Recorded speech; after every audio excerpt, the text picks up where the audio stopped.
शोभापुर के पास स्थित एक निजी मेडिकल कॉलेज की द्वितीय वर्ष की छात्रा के साथ दुष्कर्म का मामला सामने आया है। सूत्रों के मुताबिक ओडिशा के जलेश्वर की रहने वाली यह छात्रा मेडिकल की पढ़ाई कर रही थी एवं गुरुवार रात करीब 8:30 बजे छात्रा अपने एक मित्र के साथ कॉलेज परिसर के बाहर टहलने निकली थी। इसी दौरान युवती को निजी अस्पताल के पीछे स्थित सड़क किनारे के जंगल में ले जाकर दुष्कर्म की वारदात को अंजाम दिया गया है। घटना की सूचना मिलते ही पुलिस मौके पर पहुंची है और जांच शुरू कर दी है, लेकिन इस घटना के बाद से दुर्गापुर में तनाव का माहौल बना हुआ है। এটা সন্দেহ করার কিছু নয়, এটা একটা রেপ হয়েছে। আপনারা সবাই দেখতে পাচ্ছেন, মেয়ের মা বাবা বলছে, মেয়ে বলছে এবং পুলিশ এসেছিল। আমরা পুলিশকে রিকোয়েস্ট করছি যাতে পুলিশ যারা অপরাধী তাদেরকে যেন খুব তাড়াতাড়ি অ্যারেস্ট করে। আমরা অপেক্ষা করছি পুলিশের জন্য, স্টেপের জন্য। একটা মেডিকেল কলেজ হাসপাতাল, সেখানে রাত্রেবেলা প্রায় 9টা 9:30টার সময় একটি কলেজ ছাত্রী সে কী করে গেট দিয়ে বেরোয়, কোথাও কি নিরাপত্তার গাফিলতি নেই? আপনারা দেখতে পাচ্ছেন তো আরজি করের মতো ঘটনা। এখানে দুর্গাপুরটা আস্তে আস্তে আরজি করের মতো হয়ে যাচ্ছে এবং কোথাও কোনো সেফটি বলে কিছু নাই। পশ্চিমবঙ্গে কোনো মেডিকেল কলেজ, কোনো মেডিকেল হাব, কোথাও কোনো সেফটি নাই, কোনো হসপিটাল সেফটি নাই। মানুষের অবস্থা বহুত খারাপ। প্রত্যেকটা দায়ী হচ্ছে আমাদের মুখ্যমন্ত্রী মমতা বন্দ্যোপাধ্যায় এবং 2026-এ এদের যে গদি চেঞ্জ হবে সেটা বুঝতেই পারছেন আপনারা। কলেজ ক্যাম্পাস থেকে রাত্রি 9টার সময় একটি মেয়ে বেরোয় কী করে বাইরে কলেজের হোস্টেলে? কলেজের মধ্যে তো কোনো রকমভাবে কোনো সেফটিই নাই। এখানে যখন তখন মেয়েরা বেরোতে পারছে, যখন তখন মেয়েরা যেতে পারছে। এটা এখানে আজকে এত বড় একটা ঘটনা ঘটলো বলে আপনারা জানতে পারলেন, না জানতেই পারতেন না। তাছাড়াও আপনারা দেখবেন 12টা 12:30 1টা পর্যন্ত মেয়েরা বাইরে ঘুরে বেড়ায়। কোনো মানে এই হসপিটাল মেডিকেল জায়গা কোনোভাবে কোনো কিছু সেফটি নাই। আর মেয়েদের তো কোনো সেফটি নাই এই রাজ্যে। এখানে শুনতে পেয়েছি এখানে সেকেন্ড ইয়ারের মেয়েটি এখানে তার একটা বয়ফ্রেন্ডের সঙ্গে গেছিলো এবং পরবর্তীকালে সেই ছেলে, ওখানকার যে লোকাল ছেলে, সেখানকার লোকাল ছেলেরা এসে মেয়েটিকে প্রথমে বলে যে টাকা দিতে পারে না মেয়েটি এবং পরবর্তীকালে বলে যে মোবাইলটা দিয়ে যেতে এবং সেখানে যে 5 জন মতন ছেলে ছিল তার মধ্যে একটা ছেলে মেয়েটাকে মলেস্ট করেছে এবং রেপ করেছে। পুলিশ বলেছে, আশ্বাসন দিয়েছে, পুলিশের কাজে আশ্বাসন দেওয়া যে আমরা খুব তাড়াতাড়ি এদেরকে অ্যারেস্ট করব। দেখা যাক পুলিশ কী করে। আমরা পরিবারের সাথে আছি, আমরা মানবিকতা খাতিরে আছি এবং যে যতটা যা করা যায় আমরা ওনার পাশে আছি এবং এদের দৃষ্টান্তমূলক শাস্তি আমরা চাই। যে এখানে যতদূর যাওয়া যায় আমরা সেখানে যাব। যে ছেলেটির সাথে গিয়েছিল বয়ফ্রেন্ড, সে কি এখন কলেজেই আছে?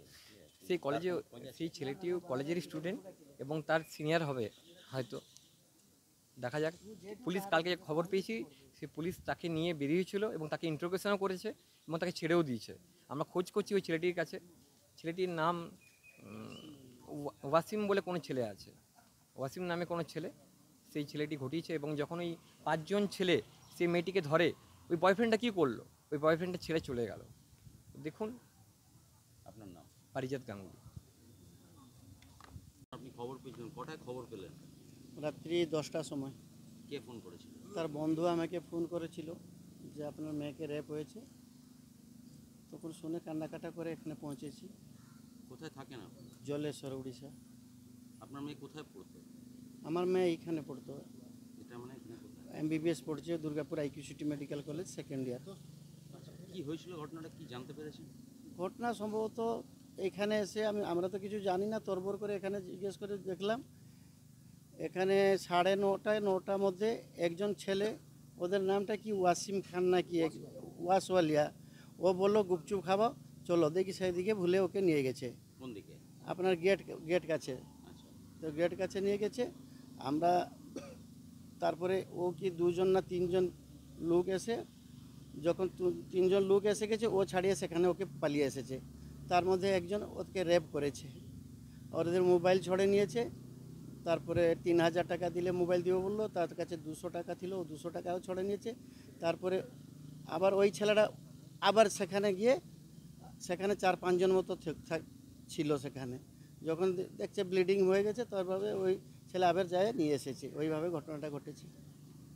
এটা কটার সময় হয়েছে মোটামুটি? এটা সম্ভবত 9টা 8টা 8:30 9টার মধ্যে। 8টা 9টার মধ্যে হবে। আপনার মেয়ে তো হোস্টেলে থাকতো? হ্যাঁ, হোস্টেল থাকতো, খেতে আসতো। হোস্টেলটা দূর আছে, সেই জন্য এখানে খেতে আসতো। তো এখানে তো গেটেও সিকিউরিটি রয়েছে, 8:30 9টার সময় কি করে একটা মেয়ে গেটের বাইরে বেরোয়? সেই তো কথা, আমি কি করে জানবো এদের কি ব্যবস্থা আছে, আমি তো জানি না। তার কোথাও কি সিকিউরিটির ল্যাক আছে? লেক তো থাকতেই পারে, নাহলে একটা মেয়ে বেড়ে যেত, ওতে তো রুখতে পারতো, ওরা থাকতে পারতো। হ্যাঁ হ্যাঁ কি বললে? বলছে যে ছেলেটার সঙ্গে গিয়েছিল ছেলেটা কে হয়? दुर्गापुर से निमाई दास की रिपोर्ट, PVTV न्यूज। ভাই তুমি যাবো কোথায়? কসমো বাজার, শার্প বিকেল 4:30।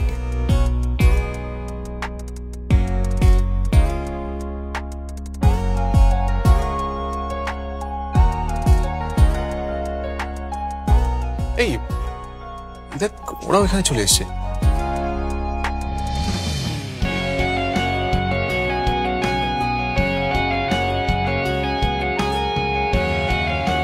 ধরবো নাকি ব্যাগটা?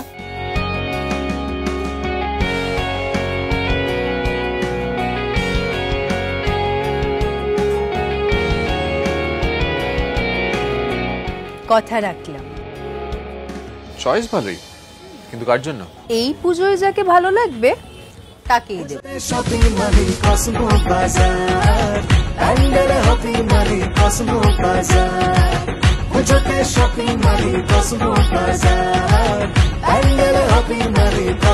কসমো বাজার, খুঁজে শপিং টু প্যান্ডেল হপিং, সঙ্গে রয়েছে দারুণ আকর্ষণীয় উপহার।